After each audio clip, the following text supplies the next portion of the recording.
Merci à mes deux prédécesseurs pour des interventions d'un très grand intérêt qui soulèvent et d'ailleurs pour partie abordent explicitement la question, ça serait quoi faire la paix? Et l'un des grands intérêts de vos exposés a été de montrer que cette question n'est pas univoque, tant les situations que nous appelons guerre sont elles-mêmes diverses. Il y a une énorme différence, par exemple, entre la situation pré-moderne, pré-westphalienne, comme on dirait dans la littérature des relations internationales, où la guerre n'est qu'une autre façon de nommer l'organisation prédatrice de l'activité économique, qui n'est même pas une exception, mais une règle de fonctionnement dans les systèmes de type féodaux, par exemple, et d'autre part, des formes de conflits qui émergent à l'intérieur d'un système, le système westphalien, qui était conçu pour les encadrer, sinon strictement pour les empêcher. Les traités de Westphalie, tout le monde le sait, mais je le rappelle quand même, ou peut-être que tout le monde ne le sait pas parmi le public, ont mis fin à la guerre de 30 ans dans l'actuelle Allemagne, au sens large du terme, en édictant le principe très simple selon lequel la religion du sujet est celle du souverain. Et en disant cela, a rendu illégitime, par un accord de tous les souverains concernés, l'ingérence au titre de la protection des minorités religieuses dans les affaires des autres États. Et en supprimant l'une des causes principales de rivalité entre souverains, a permis la structuration de ce que nous appelons aujourd'hui l'État, c'est-à-dire un territoire défini par une souveraineté, une autorité qui est absolue d'un souverain sur ce territoire. Et à l'intérieur de ce monde westphalien, il y a évidemment une différence considérable qui a été évoquée par mes prédécesseurs entre une guerre entre États et une guerre civile, par exemple. Et refaire la paix après une guerre entre États, c'est tout à fait autre chose que de rebâtir une communauté qui a été déchirée par la guerre civile. Les guerres civiles, là aussi, tout le monde le sait, ce sont des guerres qui, presque par essence, opposent un frère à un frère. Souvent littéralement, d'ailleurs, au sein d'une même fratrie, et au moins symboliquement au sein d'un même village. Faire la paix après ça, c'est beaucoup plus difficile que de renvoyer chaque armée chez elle et de signer un traité dans une salle remplie de glace, par exemple. Même si le traité de Versailles n'a pas pour autant permis de mettre fin à la Première Guerre mondiale, dont la Seconde Guerre mondiale, à bien des égards, n'est que la deuxième mi-temps. Donc, cette diversité des situations de guerre appelle évidemment une réflexion sur l'extrême diversité des situations de paix, et là aussi, ça a été dit de manière très intéressante, à quel point un certain nombre de situations post-conflit voient, par exemple, des rebonds économiques rapides, saisissants, extrêmement réussi. La Corée est un exemple remarquable à cet égard, mais aussi le Japon après la Seconde Guerre mondiale. Alors bien sûr, grâce à la bienveillance des vainqueurs, grâce aussi à des atouts, y compris de capital humain, qui permettaient aux États de rebondir sur cette situation, mais aussi bien sûr une transformation de mentalité. La transformation imaginaire du Japon, avec des difficultés évidemment, après la Seconde Guerre mondiale, comme d'ailleurs celle de la République fédérale allemande, a été peut-être pas sans précédent dans l'histoire, mais en tout cas extrêmement spectaculaire. Alors, je résumerai cela par une des phrases les plus célèbres de la philosophie politique, qui est tirée du Léviathan de Thomas Hobbes, qui en 1651 écrivait, donc 1651 en plein milieu de la guerre civile anglaise. Donc c'est un livre de réponse à ce que pouvait être la guerre civile pour quelqu'un qui s'était exilé pour y échapper. Il écrivait « J'entends par paix non pas la simple absence de combat, mais l'absence de la disposition connue à y recourir. The known disposition thereto » dans l'édition anglaise. Donc, la véritable paix, c'est l'absence de la disposition à entrer en guerre, c'est-à-dire l'absence d'un certain nombre de préconditions qui sont structurelles, qui sont rationnelles, qui sont imaginaires, qui sont affectives ou émotives, et qui définissent une situation comme étant une situation de guerre potentielle. Et ça, c'est un champ évidemment très intéressant de recherche, très interdisciplinaire aussi, où il y a un certain nombre de travaux passionnants qui ont été faits, par exemple par les gens qui produisent l'indice international de la paix, qui est une sorte d'indice multicritère qui cherche à analyser non pas des déterminants, parce que ce ne sont pas des systèmes déterministes, mais des facteurs très divers, économiques, culturels, politiques, climatiques et autres, qui créent les conditions dans lesquelles une guerre est possible. Et c'est un peu le même type de relation, si on raisonne en termes de compréhension des mécanismes, que la relation entre incendie de forêt et changement climatique. Les études d'attribution montrent très clairement que le changement climatique, par ses différents impacts, qui ne sont pas que de température, accroît la probabilité de certains types d'incendies. N'empêche que le facteur déclencheur de la quasi-totalité des grands incendies, c'est la foudre. La foudre elle-même qui peut être liée à des facteurs météorologiques en relation avec le changement climatique, mais ce n'est pas l'essentiel. Ce qui est essentiel, c'est que le facteur déclencheur n'est pas du même ordre d'analyse que les préconditions structurelles. Et l'importance de comprendre les deux est au cœur de la notion, qui elle-même est au cœur de la mission de l'UNESCO, de créer les conditions de la paix. Si on prend l'acte constitutif de l'UNESCO, figure cette phrase souvent citée, qui est gravée sur un monument qui est visible depuis l'avenue de Ségur. Si vous y passez, dans le 7e arrondissement, il est écrit que les guerres prenant naissance dans l'esprit des hommes, il convient d'ériger dans l'esprit des hommes les défenses de la paix. Ça a été écrit en 1945, donc on disait des hommes sans réfléchir. Cela dit, c'est surtout dans l'esprit des hommes naissent quand même les guerres, et pas tellement dans l'esprit des femmes. Donc pour une fois que le vocabulaire sexiste correspond à la réalité de l'analyse, il faut peut-être le signaler.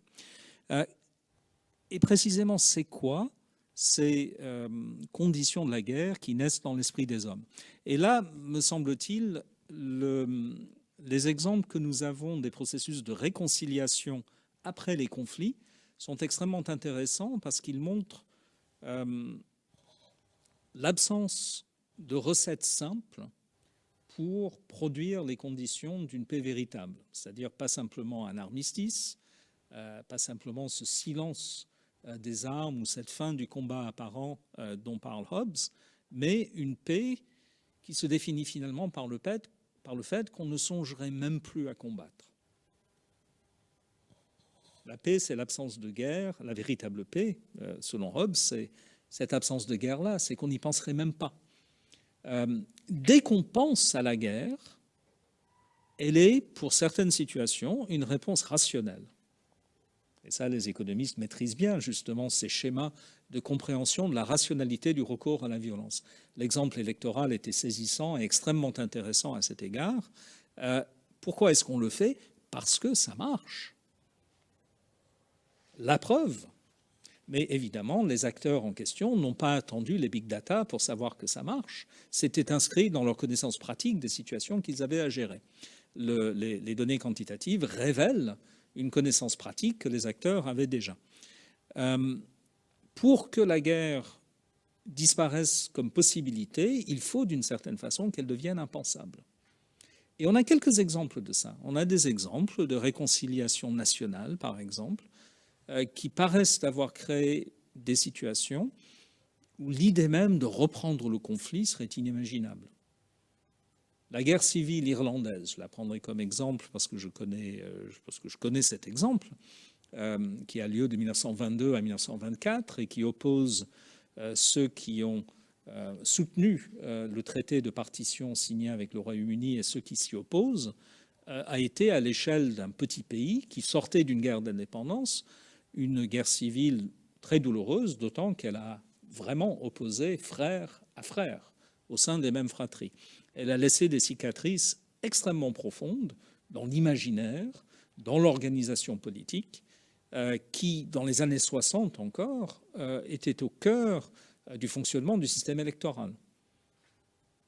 Aujourd'hui, c'est fini. Alors, effet de génération, pas tout à fait, parce qu'on sait que les haines peuvent se transmettre très longtemps, bien au-delà de ceux qui ont vécu les conflits. Il n'y a pas de règle selon laquelle les choses se dissipent nécessairement avec le temps. Inversement, bien sûr, on a de nombreux exemples dans le monde de conflits qui sont passés parfois par des schémas formels de réconciliation avec le type de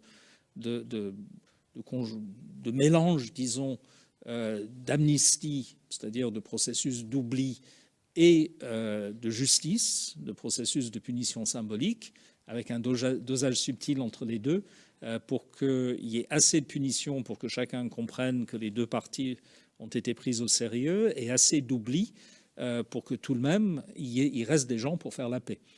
Il y a un certain nombre d'exemples en Amérique centrale, notamment, de processus inachevés et finalement ratés de réconciliation qui montrent bien l'impossibilité de prendre un modèle, par exemple la commission Réconciliation et Vérité sud-africaine, qui est la plus étudiée de toutes. Il y a une bibliothèque entière de travaux sur son fonctionnement et sur son apparent succès, puisqu'il faut se rappeler, au milieu des années 90, peu nombreux étaient ceux qui auraient parié sur le fait que 25 ans après, l'Afrique du Sud aurait encore des élections démocratiques.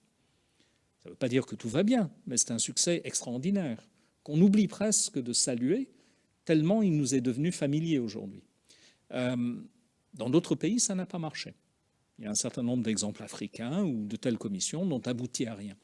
Alors, je ne vais pas conclure, parce que je n'ai pas de conclusion à apporter qui ajoute énormément à tout ce que vous avez déjà dit, notamment sur les types de politiques qui éliminent des facteurs déclencheurs et, ce faisant, réduisent la probabilité. Par exemple, les facteurs déclencheurs liés à l'inégalité socio-économique.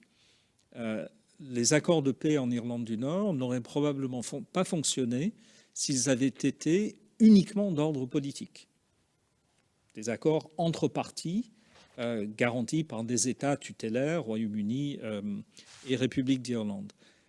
Ça s'est inscrit aussi dans un contexte de politique sociale très active, avec un investissement massif de l'Union européenne au titre des fonds régionaux, qui a permis de dissoudre ou de diluer une partie des fondements économiques du conflit dans une prospérité un petit peu artificielle, mais néanmoins plus ou moins pérenne. Et puis après, on a découvert que l'Irlande du Nord se prêtait admirablement à un certain nombre d'opérations cinématographiques, et ils ont notamment profité d'un effet Game of Thrones qui a été remarquablement positif pour l'économie locale. Ce n'est pas anecdotique, c'est beaucoup d'argent dans un pays de la taille de l'Irlande du Nord. Et vous avez cité à juste titre un certain nombre de dimensions symboliques, comme le sport, par exemple. Et on se souviendra, pour ceux qui ont mon âge ou plus, la Coupe du monde de rugby 1995, la victoire de l'Afrique du Sud, qui a donné lieu à cette photo iconique où Nelson Mandela, qui porte le maillot de François Pinard, le capitaine des Springboks, lui l'embrasse au moment de la victoire finale. Et ce symbole du premier président d'une Afrique du Sud démocratique, prisonnier politique libéré, embrassant le capitaine de l'équipe nationale dans un sport historiquement bastion de l'apartheid, évidemment, ça n'est pas pour rien, autant sans doute que la commission Vérité et Réconciliation dans la création des conditions de la paix. Mais, et là c'est un problème pour les Nations Unies, nous n'avons pas de recette. Nous avons des exemples et des contre-exemples. Nous avons des pratiques dont on a toutes les raisons de penser qu'elles sont bonnes, et nous avons une certaine connaissance de conditions manifestement négatives, dont par exemple l'absence de traitement du problème des enfants soldats, qui sont condamnés à redevenir des adultes soldats si leur réinsertion n'est pas assurée, ou le problème du trafic des armes, ou comme vous l'avez dit, la concurrence autour des ressources minières, qui sont un facteur majeur de conflits armés dans le monde contemporain. Mais autant nous savons un certain nombre de choses qu'il faut manifestement traiter, autant nous n'avons pas aujourd'hui, ni au niveau des Nations Unies, ni au niveau de la politique de développement bilatéral, ni au niveau des institutions sécuritaires, coopération militaire ou autre, de recettes qui nous permettraient de dire les conditions déclencheurs d'un conflit catastrophique, on sait les reconnaître, donc on saura intervenir de manière préventive, ou alors faire la paix après un conflit qui nous a échappé, ça on sait faire.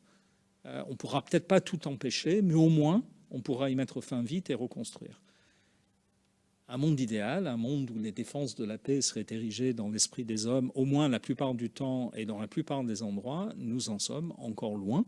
Et je me réjouis de l'apport possible de l'économie à la meilleure compréhension de toutes ces conditions, préconditions et possibilités d'une paix véritable. Merci.